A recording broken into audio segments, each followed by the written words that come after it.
Per unit length,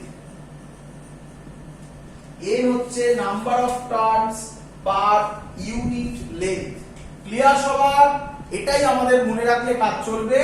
magnetic field along Axis কত হয়? Mu naught ni। কেন along Axis? কারণ অ্যালং অ্যাক্সিস ম্যাগনেটিক ফিল্ড প্রায় constant এবং ম্যাক্সিমাম। যত দূরের দিকে যাচ্ছে ম্যাগনেটিক ফিল্ড বাড়বে না কমবে? কমবে। তাই ওটা আমাদের সিলেবাসে নেই, বাট আমি করে দেখিয়ে দেবো। আমি দেখিয়ে দিচ্ছি একটু, জেনারেল ফর্ম শিখিয়ে দিচ্ছি, ওটাই সব থেকে মজাদার জিনিস হবে। জেনারেল ফর্ম শিখিয়ে দিচ্ছি। হ্যাঁ করে দিয়েছি। চলো একটা বন্ধ কর, রিপিট হচ্ছে, ইকো হচ্ছে।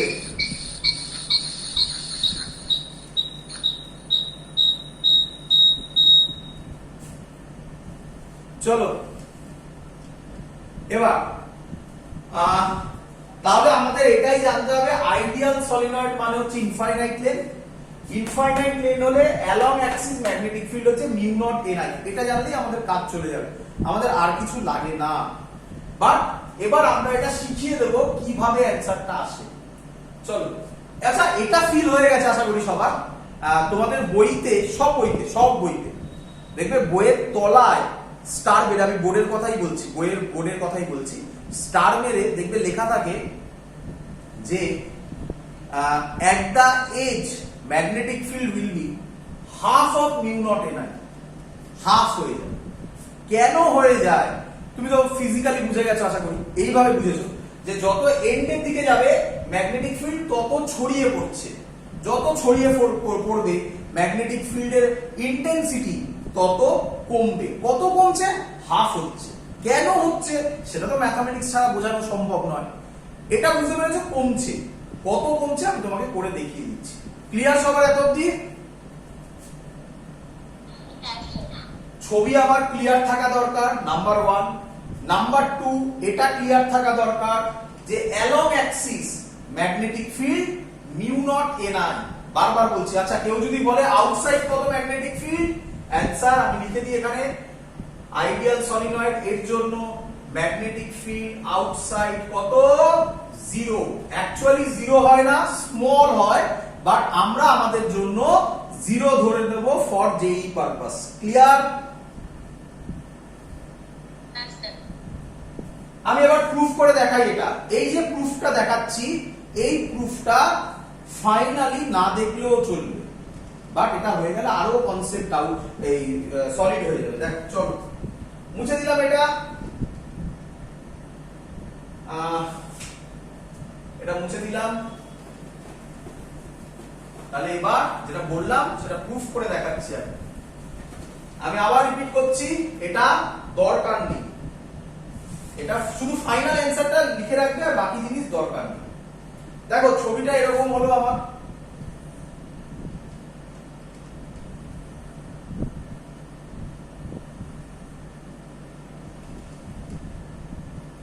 ডট আর ক্রস আছে, আমি আর সেগুলো দিলাম না। এটা অ্যাক্সিস। আচ্ছা আমি কি করলাম, এর মধ্যে একটা স্মল পোরশন নিলাম, এই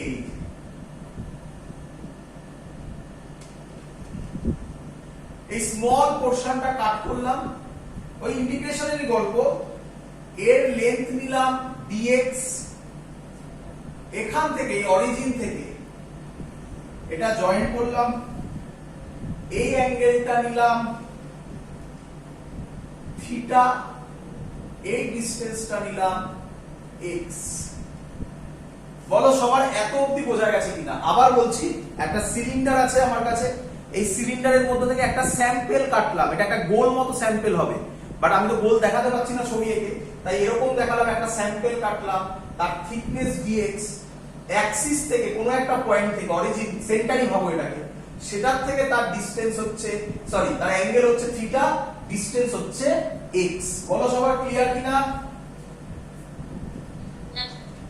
আচ্ছা এই পয়েন্টটার নাম দিলাম পি। পি পয়েন্টে ম্যাগনেটিক ফিল্ড আমি ফাইন্ড আউট করব। আমি বলতে পারি পি পয়েন্টে ম্যাগনেটিক ফিল্ড হবে dB মিউ নট, দেখো দেখি এটা জানো কিনা, I dash r square by 2 r square plus x square whole to the power 3/2। বলে স্যার কিভাবে করলেন এসব? তাকাও এবারে, এটা যেটা আমি বলতে চলেছি এটা আমি পড়িয়েছি, বোর্ডেও ইম্পর্টেন্ট, জয়েন্টেও ইম্পর্টেন্ট। কি স্যার এরকম একটা জিনিস নিয়েছিল, তার জন্য অ্যালং অ্যাক্সিস ম্যাগনেটিক ফিল্ড বার করেছিল, এর ভ্যালু বেরিয়েছিল এইটার জন্য, এই রিংটার জন্য এই পয়েন্টে ম্যাগনেটিক ফিল্ডের ভ্যালু বেরিয়েছিল মিউ নট I ড্যাশ, মানে I ছিল তখন r স্কয়ার বাই 2, এটা ছিল x, এটা ছিল r, 2 r square plus x square whole to the power 3/2। মনে পড়েছে সবার? আচ্ছা, আমি শুধু একটা জিনিস করেছি, এই রিং এর মধ্যে দিয়ে, মানে এই পোরশন, এটা বুঝতে পারছো, এটা যা এটাও তাই, দেখতে এরকম লাগছে, কারণ আমি এখানে কাটবো কিভাবে, এইভাবে সেম ফর্মুলা। আমি শুধু কি ধরেছি, একটা রিং এর মধ্যে দিয়ে, মানে এই রিংটার মধ্যে দিয়ে কত কারেন্ট যাচ্ছে, I ড্যাশ, তাহলে এটা I ড্যাশ হয়ে গেছে। তাই I ড্যাশটা কি লিখে নেবে, I ড্যাশ হচ্ছে element current in circular coil of thickness dx, dx circular coil thickness এর মধ্যে কারেন্ট হচ্ছে I ড্যাশ, আর এর তো আমি আগেই বলেছিলাম, ছেড়ে দাও। ক্লিয়ার সবার এত অবধি? আচ্ছা, এরটা কি বলছি, এর আগেই বলা হয়েছিল, আবার বলে দিচ্ছি, এর ছিল number of turns per unit length of thickness, না করে লেন্থই করে দাও, length dx of unit length. চলো ব্যাস এইটুকুনি মনে রাখতে হয়, আর কিছু মনে রাখতে হয় না, এবার অটোমেটিক্যালি বেরিয়ে যাবে। দেখ এগোই, বলো আমাকে কেউ আমাকে বলো যে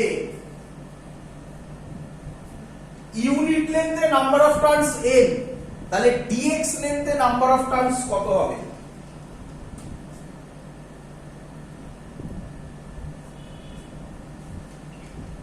বলো। তাহলে আমি লিখতে পারি total number of turns in, কোথায় লিখি বলো তো, এখানে লিখি, total number of turns in dx length n dx। বলো বুঝলে কিনা সবাই? আচ্ছা, প্রত্যেকটা, আচ্ছা I ড্যাশ ধরেছি current in circular coil of length dx। আচ্ছা আমি ধরে নিচ্ছি I is equal to current in each turn,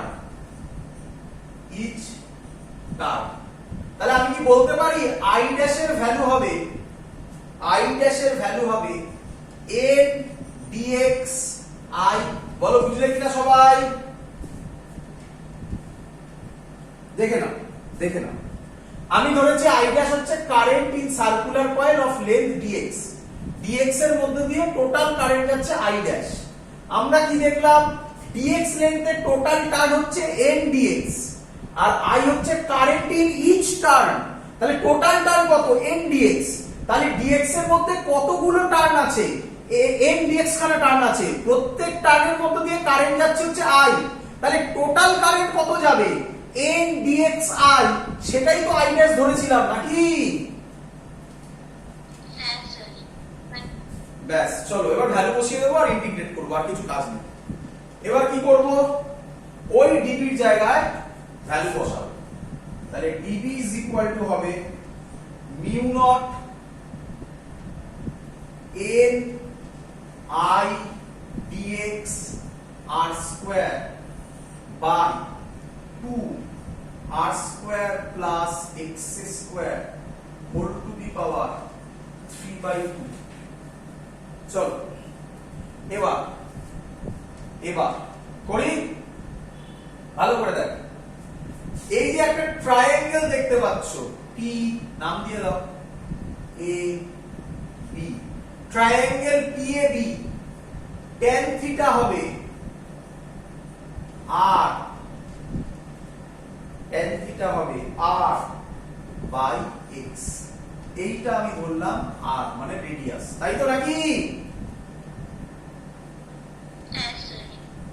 তাহলে r বাই x যদি হয়, এগুলো এবার একটু মুছে দেবো, এখানে লাগবে আমার।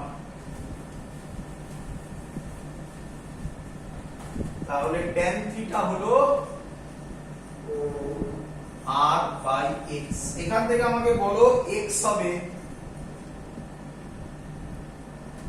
r cot theta. Clear?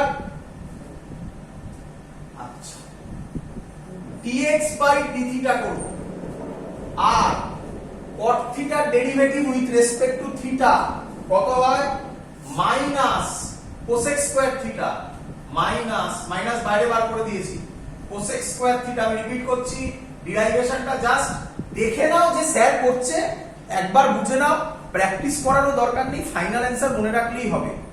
Just concept clear রাখার জন্য আমি ডিরাইভেশন করছি, ডিরাইভেশন জয়েন্টেও লাগবে না। ক্লিয়ার?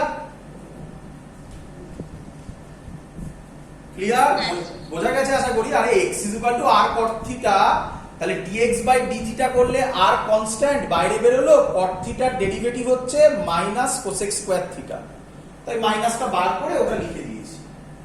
চলো, আচ্ছা, তাহলে এখান থেকে বলা যায় dx হবে minus r cosec square theta d theta.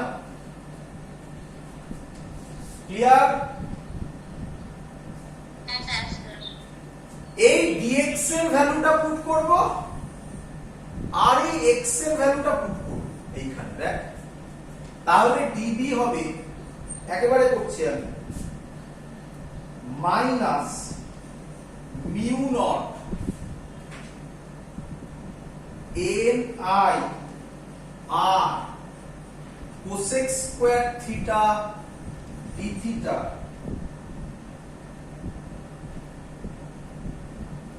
into r square by 2 r square plus x square এর জায়গায় হবে r square cot square theta to the power 3 by, বল সবাই বুঝলি কিনা?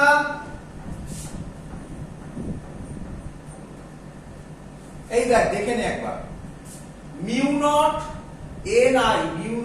ni dx এর জায়গায় বসাচ্ছি এইটা, এই মাইনাসটা বাইরে বার করে দিয়েছি, একেবারে সামনে মাইনাস এনে দিয়েছি, আর cosec square theta d theta, আর এই জায়গায় r স্কয়ার ছিল r স্কয়ার, তারপর তো 2 যা আছে r স্কয়ার x স্কয়ার এর জায়গায় এটা বসিয়ে দিয়েছি। ক্লিয়ার? এবার যদি আমি ক্যালকুলেশন করি, তাহলে db বের হচ্ছে minus mu naught n r cube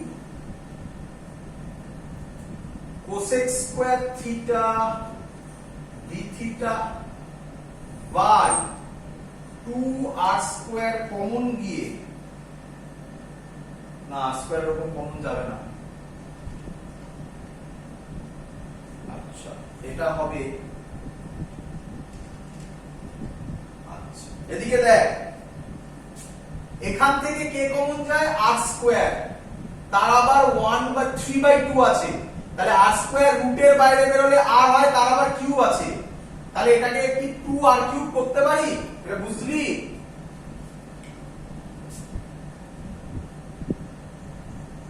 আবার বলছি, দেখ এদিকে দেখ, r square plus r square cot square theta আছে, কে কমন যায়? r স্কয়ার কমন যায়, কিন্তু এখানে আছে রুট 2/3/2, তাহলে কেটে কেটে ভাগ, প্রথমে আছে রুট, তারপরে তার কিউব আছে, তাহলে রুটের বাইরে যদি r স্কয়ার আসে তাহলে r হয়ে যাবে, একটু দাঁড়াইয়ে আসছে না, রুটের বাইরে r স্কয়ার এলে r হয়ে যাবে, তারপরে পড়ে থাকবে তার কিউব, তাহলে r কিউব চলে আসবে বাইরে। বল বুঝলি কিনা?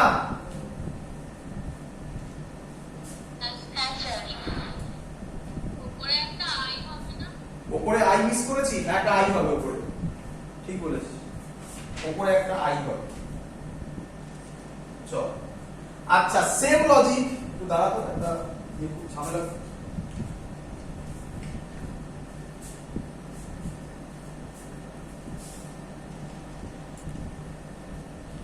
দেখ তাহলে ওটা থেকে আর কিউ হলো সেম, ফর্মুলা হচ্ছে 1 প্লাস, তাহলে কমন থাকে এখানে 1 plus cot square theta, 1 plus cot square theta হয় কোসেক স্কয়ার থিটা, তাহলে কোসেক স্কয়ার থিটার আবার কি বলে রুটের বাইরে এলে কোসেক থিটা, তার আবার কিউ, তাহলে এটা হবে আর কিউ কোসেক কিউব থিটা। বল বুঝলি কিনা সবাই?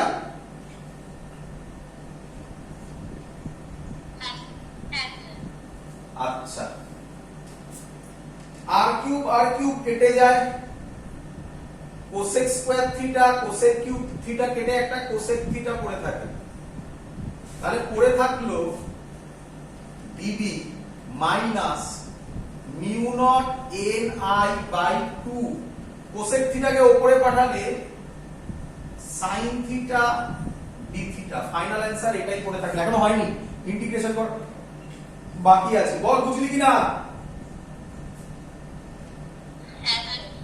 এবার টাকা এদিকে ভালো করে দেখবি, আমি মুছলাম, এটাই থাকবে, বাকিগুলো মুছে দিলাম। ছবিটার দিকে তাকা। ফাইনালি এত কিছু করার পর, এত কিছু করার উদ্দেশ্য কেন হলো সেটা বলি। এত কিছু করার উদ্দেশ্য হলো আমি দেখ ইন্টিগ্রেশন নিয়ে এসেছি থিটাতে, আর মনে আছে তোরা থিটাতে আমরা করেছিলাম বায়োসেভার্স লতে, সেম লজিক। এখান থেকে থিটাটা কার থেকে শুরু করব, এখান থেকে একবার হবে এখান অবধি, তার মানে এই একটা যাবে, ধরলাম এই অ্যাঙ্গেলটা হচ্ছে থিটা 2, আর এখান থেকে একটা অ্যাঙ্গেল হবে, এই টোটাল অ্যাঙ্গেলটা হচ্ছে থিটা 1। বল বুঝলি কিনা? দেখে নে ছবিটা আরেকবার, এই তো ছবি ছিল রাফ, আমি এখান থেকে ফাইনালি কত থেকে কত অবধি ইন্টিগ্রেশনটা হবে সেটা বোঝানোর জন্য বলছি। একবার এখান থেকে হবে, তাহলে এই অ্যাঙ্গেলটা ধরে নিলাম থিটা 1, আর একবার এইখান থেকে হবে, এই অ্যাঙ্গেলটা ধরে নিলাম থিটা 2, তাহলে লিমিট যেটা হবে সেটা হবে এখানে db is equal to b is equal to হবে একেবারে minus mu naught ni by 2 integration sin theta d theta, কোথা থেকে কত অবধি, from theta 2 to theta 1। Clear সবার? আচ্ছা sin theta d theta integration করলে হয় মাইনাস cos থিটা, আর সামনে একটা মাইনাস আছে, মাইনাসে মাইনাসে প্লাস হয়ে যাবে, তাহলে mu naught ni by 2 cos, একেবারে করছি theta 1 upper limit minus cos theta 2। Final answer শুধু এটা মনে রেখে দে বাবা, আর কিছু মনে রাখতে হবে না, শুধু এই ফর্মুলাটা মনে রেখে দে। এবার তোকে যা দেবে তুই করতে পারবি, দেখ আমি তোকে করে দেখাচ্ছি। এবার শুধু এই ফর্মুলাটা মনে রেখে দে, বাকি প্রসেস লাগবে না, তোকে করে দেখিয়ে দিলাম আমি কিভাবে ভ্যালু হয়। হয়েছে সবার? আচ্ছা এবার আমাকে বল আইডিয়াল সলিনয়েড যদি হয়, আইডিয়াল সলিনয়েড, আইডিয়াল মানে কি, ইনফাইনাইট বলেছি, ইনফাইনাইট হলে এই অ্যাঙ্গেলটা এরকম হয়ে যাবে, এই অ্যাঙ্গেলটা এরকম হয়ে যাবে। বল থিটা 1 থিটা 2 এর ভ্যালু কত হয়ে যাবে? 90। ভালো করে না, ভালো করে ভাব। এই তো এখনো ছবিটা দেওয়া আছে। আচ্ছা ছবি আমি আঁকছি।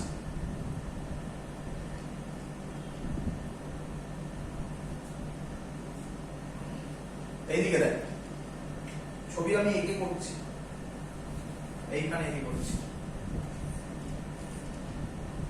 এটা ছিল থিটা 2, হ্যাঁ কি নয় বল? আচ্ছা ইনফাইনাইট যদি হয় মানে লম্বা, তাহলে এই অ্যাঙ্গেলটা হবে এরকম। আরে থিটা 2 বাড়ছে না কমছে? কমছে। তাহলে কত হবে theta 2? For ideal solenoid theta 2 কত হবে? কমতে কত হবে?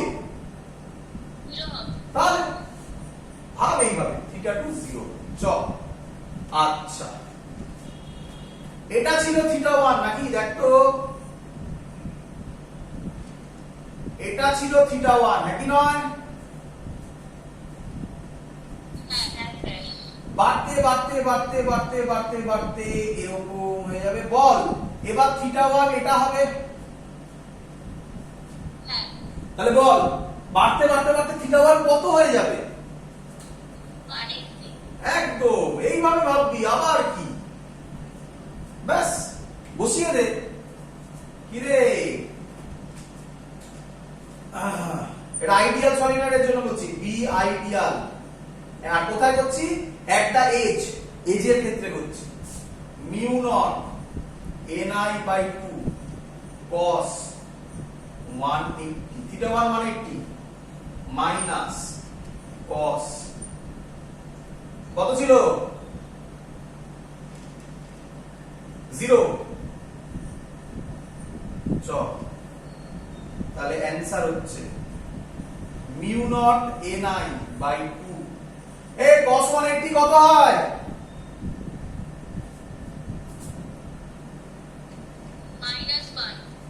মাইনাস 1 মাইনাস cos 0 কত হয়? তাহলে অ্যানসার হয়ে গেল মাইনাস মিউ নট ni। বল বুঝলি কিনা? আরে এটাই তো এসেছিল রে।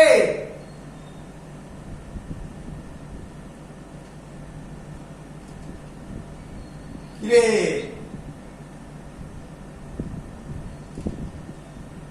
এটাই তো এলো যেটা আমরা করলাম এক্ষুনি, যেটা বললাম বোর্ডে মনে রাখতে হবে। ফর্মুলা ছিল মিউ নট ni, মাইনাস কি রিপ্রেজেন্ট করছে? ডাইরেকশনকে। এখানে আমরা যে ডাইরেকশন নিয়েছি তার উল্টো দিকে, তার মানে এইখানে যে ডাইরেকশনটা হবে সেটা মাইনাস এই বরাবর হবে। বল বুঝলি কিনা? তো এই হলো, এটা থেকে প্রুভ হলো যে আমরা যেটা করেছি সেটা ঠিক করেছি। আরো একটা ভালো জিনিস দেখিয়ে দিচ্ছি, এট দা এজ কথা হয়েছিল না, এট দা এজ কথা হয়েছিল। আচ্ছা ছবিতে চলে আয়, ছবিতে চলে আয়, এটা মুছে দিই। তাহলে এট দা এজ করবো এবার, এজ যেটা লেখা ছিল বইতে না, এট দা এজ। চল আচ্ছা, এজ যদি হয় এই দেখ, এটা পি পয়েন্ট হবে কি রে?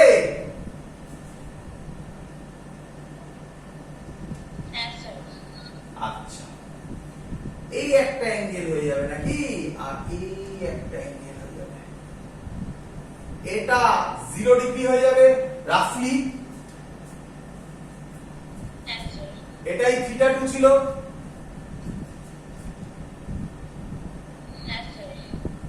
আর এটা 90 ডিগ্রি হয়ে যাবে থিটা 1। তাহলে বসিয়ে দে mu naught ni by 2 theta 1 90 cos 90 কত রে? 0 মাইনাস cos 0 1। দেখ এসছে মাইনাস, মাইনাসটা তো ডাইরেকশনকে রিপ্রেজেন্ট করছে বলছি, হাফ মিউ নট ni। দেখবি তোদের বইতে এটাই লেখা আছে। এই হলো তার প্রুফ। ক্লিয়ার? আচ্ছা এর যদি গ্রাফ করি তাহলে অ্যাকচুয়ালি কি রকম হবে? এর যদি গ্রাফ করি সলিনয়েডের, তাহলে এর গ্রাফটা এরকম, দেখে নে, মুছে দিলাম। এর গ্রাফটা হবে এরকম।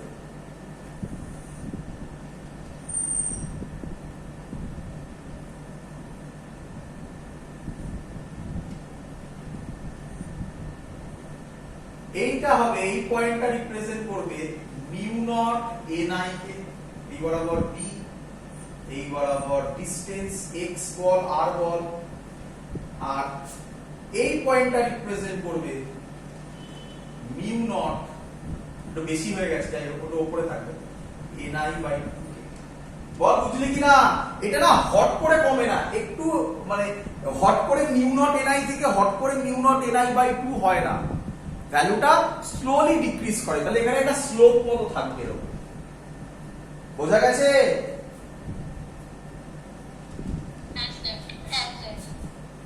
চলো তাহলে এই হলো আমাদের বেসিক জিনিস যেটা হচ্ছে, তাহলে আমাদের মনে রাখার টেকনিক কি শুধু আগে বলে দিই সেটা। আমরা কি মনে রাখবো এখান থেকে? ডিরাইভেশন তো করে দিয়েছি আমি।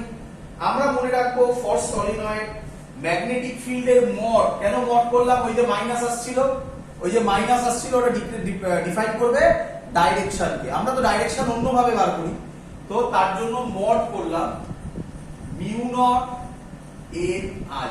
এটা মনে রাখলেই আমাদের কাজ চলবে। আর একটু extra at the edge half mu naught N I. আর আরেকটু এক্সট্রা, এগুলো বোর্ডের জন্যই মেইনলি, বাট এটা বোর্ডের জন্য মেইনলি, এটা এজ একটু হাফ হলো, আরেকটু এক্সট্রা, যেটা আমি এক্ষুনি শেখালাম ফর্মুলা। কি ছিল ফর্মুলাটা? ছিল B is equal to mu naught ni by 2 cos theta 1 minus cos theta 2। এটা শুধু ফর্মুলা মুখস্থ করলে কিন্তু প্রবলেমে পড়বে। এটা মুখস্থ করবে প্লাস এই ছবিটা মনে রাখবে। এক মিনিট, কালি শেষ হয়ে গেছে। এই ছবিটা মনে রাখবে। এই পয়েন্টটা যদি হয় তাহলে এই অ্যাঙ্গেলটা হচ্ছে থিটা 2 আর এই টোটাল অ্যাঙ্গেলটা হলো থিটা 1। ব্যাস, এই তিনটে মনে রাখলেই এনাফ, আর বাকি কিছু দরকার নেই। এত অবধি করতে পারলেই কমপ্লিট। ক্লিয়ার সবার? আচ্ছা, এবার লিখবে আরেকটা টরয়েড। তো টরয়েড কাকে বলে এটাও তোমরা জানো, জাস্ট বলছি কনসেপ্ট। টরয়েড কাকে বলে? টরয়েড এর সহজ নাম এন্ডলেস সলিনয়েড। মানে কি এন্ডলেস সলিনয়েড মানে কি স্যার? সরি, এই যে দেখ, এটা হচ্ছে আমার বেসিক সলিনয়েড, তাই তো? ভাবো এই যে আমার পেনটা, এটা হচ্ছে আমার বেসিক সলিনয়েড। এই পেনটাকে যদি আমি রাবার ভাবলে ইজি হবে। এটাকে যদি আমি এরকম করে বেন্ড করতে পারতাম, বেন্ড করে সার্কেল করে দিতাম, তাহলে ছবিটা এরকম হয়ে যেত। এটাকে বেন্ড করে যদি করতাম,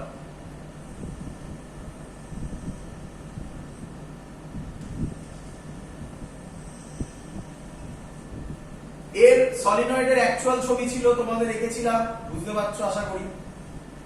এইটা আমি আর ব্যাটারি দিলাম না, এখানে তাহলে ছবি হবে।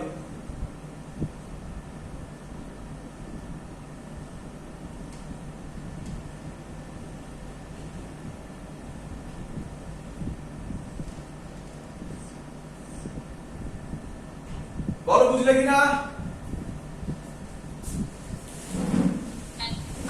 এর আরেক নাম হচ্ছে endless solenoid. Endless solenoid means যে এই সলিনয়েডের কোনো এন্ড নেই, এটাকে বলা হয় এন্ডলেস সলিনয়েড। যাই হোক, তো আমরা জিনিসটাকে করব। দেখো ভালো করে বলি, তোমাদের বোর্ডসে দেখবে আমরা ডিরাইভেশন করে করেছি, বাট এখানে জয়েন্টে অন্যভাবে বোঝাবো, খুব সহজ কনসেপ্টে। দেখো দেখি। আচ্ছা আমাকে বলো, এই যে সলিনয়েডটা ছিল, এর এই পয়েন্টে ম্যাগনেটিক ফিল্ডের ভ্যালু কত? এক্ষুনি বার করলাম। এই পয়েন্টে ম্যাগনেটিক ফিল্ডের ভ্যালু কত? Very good, mu naught N I. তাহলে তো হয়ে গেল, এটাই অ্যান্সার। আবার মিউ নট এন আই। আচ্ছা এই পয়েন্টে ভ্যালু কত?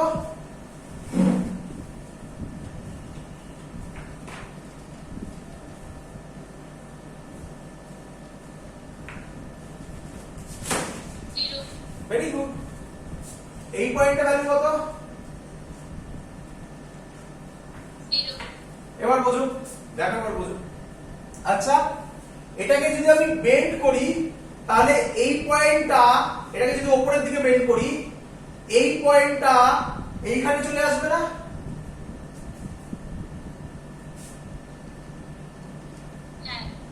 বুঝতে পারছো? ফিল করতে পারছো 3D ফিগার?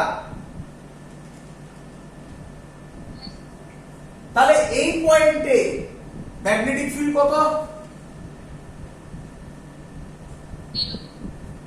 আচ্ছা এই পয়েন্টটা এই সব জায়গায় চলে আসবে না?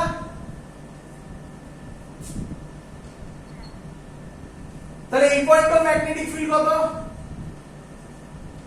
0 আচ্ছা এই পয়েন্টটা এই সব জায়গায় আসবে না? হ্যাঁ তাহলে ওই পয়েন্টে ম্যাগনেটিক ফিল্ড কত? mu not ni হয়ে গেল। এইভাবে মনে রাখবে। এবার বোর্ডের কনসেপ্ট খুলে দেখবে এত সহজ জিনিসকে কিভাবে কঠিন করে ওখানে ডিরাইভ করা হয়েছিল। বোর্ডে ওইভাবেই করতে হবে, আমি যেভাবে বললাম সেভাবে করলে হবে না, বলে দিলাম কিন্তু আগে। জয়েন্ট এটা মনে রাখার টেকনিক, শর্টকাট। তাহলে অ্যানসার এখানে magnetic field mu naught N I. আর বোর্ডে কি করেছিলে সেটা একটু বলে দিই আমি। কি করেছিলে? এখানে একটা অ্যাম্পেরিয়ান লুপ ধরেছিলে, এবার বলেছিলে অ্যাম্পেরিয়ান লুপের ভেতরে কোনো কারেন্ট নেই, তাই ম্যাগনেটিক ফিল্ড 0 হয়েছিল। আর এখানেও একটা অ্যাম্পেরিয়ান লুপ ধরেছিলে, কিন্তু সেখানে তুমি বলেছিলে amount of current entering is equal to amount of current exit. তাই নেট কারেন্ট এখানেও কত? 0। তাই এখানেও তুমি 0 করেছিলে। আর এখানে দেখবে ডিরাইভেশন করে বার করেছিলে, একই অ্যান্সার এসেছিল। এটাই হলো তার রিজন। এখানে তো ডিরাইভেশন লাগে না, জয়েন্টে এইভাবে মনে রাখে লোকে, খুব সহজ কনসেপ্ট, এইভাবে মনে রাখার টেকনিক। ক্লিয়ার সবার? হ্যাঁ স্যার চলো এবার আমরা যেটা করব সেটার নাম হচ্ছে খুব সহজ জিনিস, F is equal to QV cross B। তাহলে লেখো ফোর্স অন আ ফোর্স, এটা আমি একদম শুরুয়াতের সময় বলেছিলাম যে এটা নিয়ে কাজ করব। Force on a moving charge, magnetic force আরো বেটার কথা। তারপর লরেন্স করব, magnetic force on a moving charge। Formula কি? F is equal to Q V cross B। আজকে আর করছি না, কারণ আজকে করলে আবার মাঝখান থেকে শুরু করতে হবে। পরের দিন আমরা এখান থেকে শুরু করব। F is equal to Q V cross B or Q V B sin theta, যেখানে আমরা ফ্লেমিং লেফট হ্যান্ড রুল, যেটা আমরা কমই ইউজ করব, আমরা রাইট হ্যান্ড পাম রুল দিয়ে মেন কাজ করব। তো ফ্লেমিং লেফট হ্যান্ড রুল দিয়ে হবে, রাইট হ্যান্ড পাম রুল, এগুলো একটু দেখে রাখবে, খুব ভালো ভালো অঙ্ক করবো। তার আগে অবধি যেগুলো বললাম সেগুলো একটু প্র্যাকটিস করো। আজকে যেগুলো বললাম একটু ডিফিকাল্ট কনসেপ্ট, বাট একটু প্র্যাকটিস করো, দেখো ইজি হয়ে যাবে, তুমি ধরতে পারবে লজিকগুলো স্যার কি বলতে চেয়েছে। দ্যাটস অল, এত অবধি থাকলো।